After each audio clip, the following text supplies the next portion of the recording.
Reveille, donks. Look at us now, tip to tip. This is our life. This is our passion.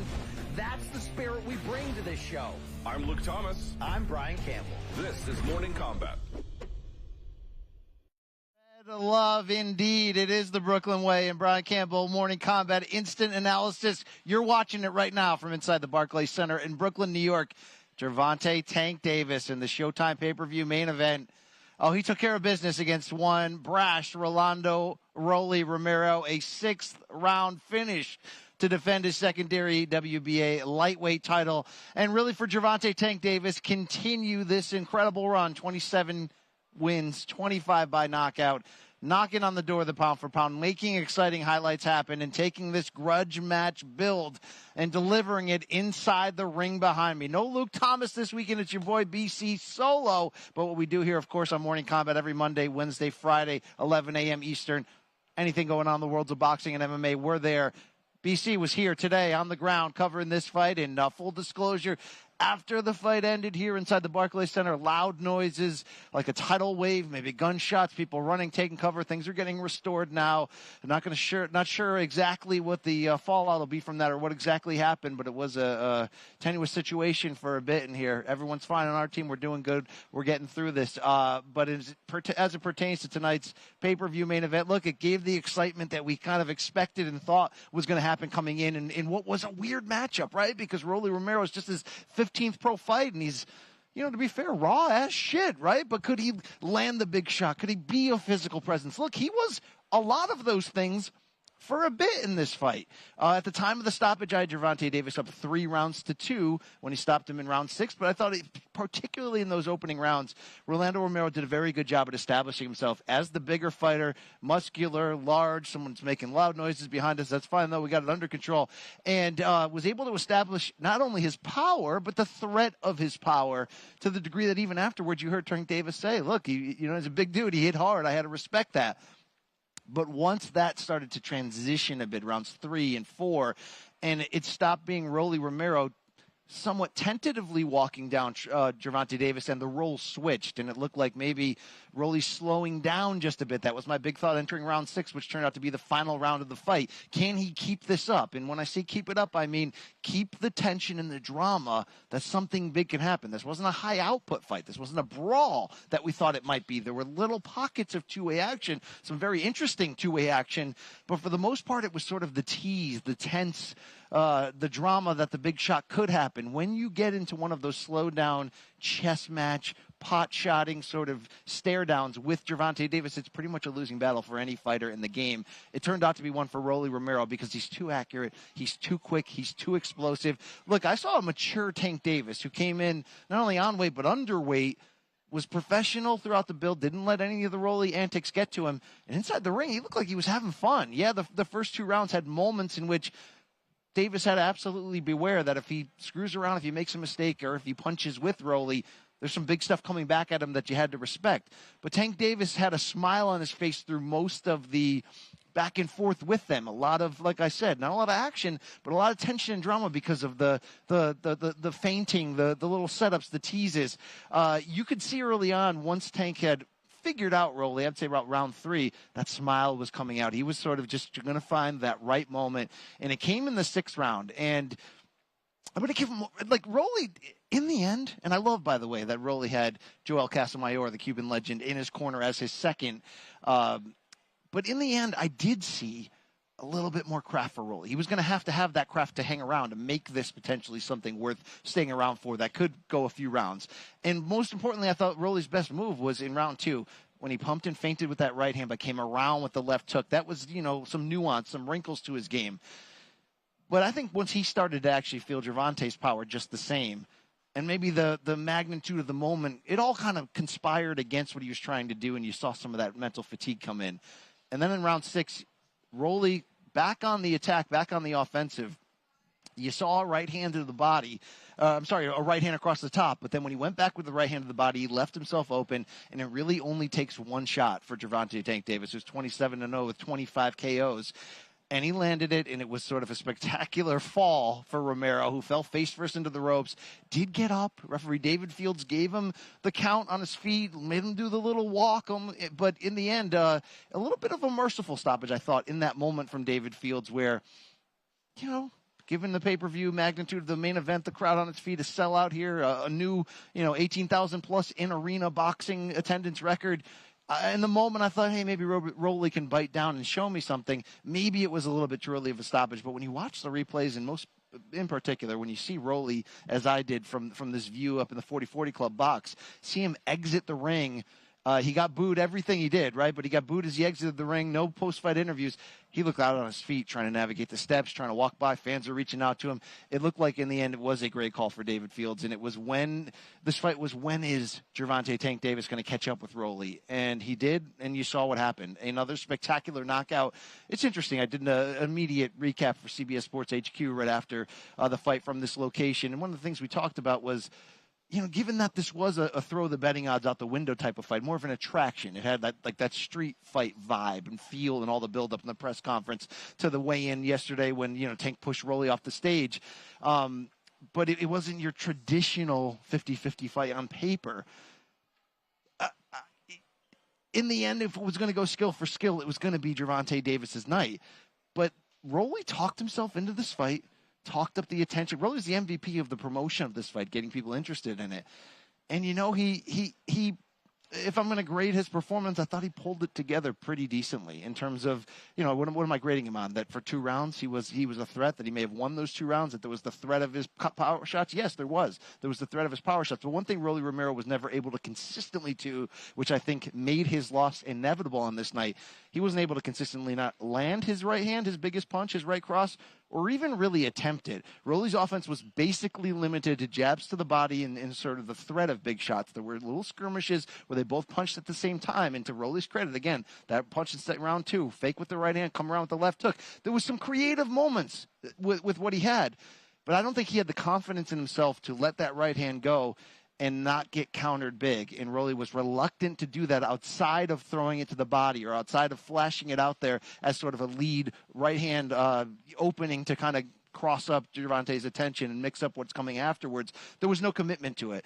And because there really wasn't that right cross or the threat of it coming across, that's when Tank really started to get more comfortable, started to pick up the angles and the lanes. But look, Tank is the star. We knew that. The sellout shouldn't necessarily be a surprise, but to see the energy in the crowd when he comes out, the love that he gets from Brooklyn, which is, real fight fans for sure. But Tank's drawing a different level of crowd, something I like to talk about a lot, a celebrity crowd, and that was certainly in effect tonight. But it was also just an outpouring of love to not only Tank, but his mom, who got close up on the big screen and got cheered. And there wasn't going to be a ton that Tank could gain critically from this win. There could be commercially. There could be a potential for it to go mayhem, but he avoided that. And to that degree, it was a survive in advance, make another huge event, sell it, deliver it. He did that. But really, this is all about who's next and who's the big fish, who's the big one, that Tank Davis, who's now stepping out on his own away after this fight from the banner of Mayweather Promotions, from Floyd Mayweather, from being, a lot of pressure on you when you're Floyd Mayweather's next hand-picked guy. Davis has lived up to all that pressure, but now he wants to be on his own. Well, when you're on your own, there's no one to blame if people are calling you out for soft matchmaking. And to hear Tank Davis talk this week about the type of fights he's looking to make, to see Ryan Garcia in the crowd, to see videotapes of Leonard Ellerby of Mayweather Promotions talking to Garcia's dad in the crowd and sort of having a little fun trash talk back and forth, that's the big fight to make. Tank said this week he'd love it this calendar year. Boy, would boxing fans love that. But it's a fight that's going to need some legitimate massaging in terms of, you got 2 different networks, you got 2 different promoters, opposite sides of the street, and in some ways, opposite models, although now DAZN's doing pay-per-view, but can you make that fight with just one network, or does it need to have 2? And is this fight big enough? If any fight has the potential to be big enough, even though both Ryan Garcia and Tank Davis are, 27 and under, still very, very young in terms of their crossover brand potential, they both have such massive followings on social media with a younger generation. And it's Tank drawing fans to wherever he goes in the celebrity crowd, but it's Ryan Garcia sort of in the grassroots way, the 8 million Instagram followers and all of that. Ryan Garcia versus Gervonta Tank Davis is a monster fight that would draw a lot of eyeballs, and I think it would be an absolute shootout between gunslingers, because what ended up making this Davis-Romero matchup interesting for as long as it was interesting until it wasn't anymore, was that size, the difference in size. I mean, Rolly's been living on that, right? Oh, he's small. I'm so much bigger. Rolly was naturally so much bigger for this weight division. You saw him in the muscularity, the size, and all that. Ryan Garcia is a different type of size, but he's still a very big lightweight with a very big punch, has incredible hand speed. You saw the hand speed difference in Davis Romero and the advantage of Tank. I'm not sure that same advantage would be there against somebody like Ryan Garcia. So to see two dynamic offensive threats potentially having a chance to get in there this calendar year, if they can somehow make it work out, that's more to me about what this night was about. Tank continuing to build that brand, got rid of the agitator, got rid of the guy who can make that unique fight with him, and now it's time to chase those big fish. Chase the titles. Okay, they're going to be locked up with Devin Haney bringing his WBC belt to the table in June when he takes on George Kambosos for all 4 belts in Australia. So there's a rematch clause built into that. For all we know, Vasily Lomachenko, who's more in line network-wise with those two, could be next for that. But the biggest fight Gervonta can make at this weight class is undoubtedly Ryan Garcia. So to see him at the fight with his dad and then sort of pushing that agenda, you got to get fired up as a boxing fan. Let's leave it to them to figure out how to make the politics side of it, how to make all that work. We're in a trend in boxing last year, this year, where fights that are thought were impossible, Sean Porter versus Terrence Crawford on pay-per-view with 2 different networks and 2 different promoters, it happened, right? Fury Wilder, it happened.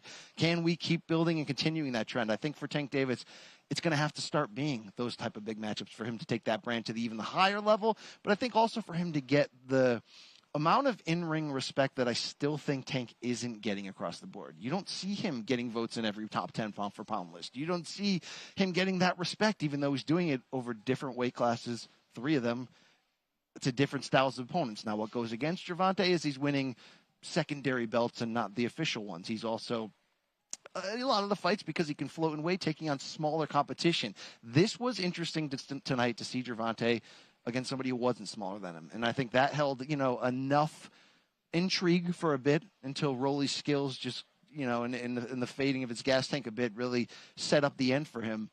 But if we see Tank Davis in the biggest fights that he can make in and around this division, in a lot of these fights, he's going to be the smaller fighter physically, certainly in terms of height.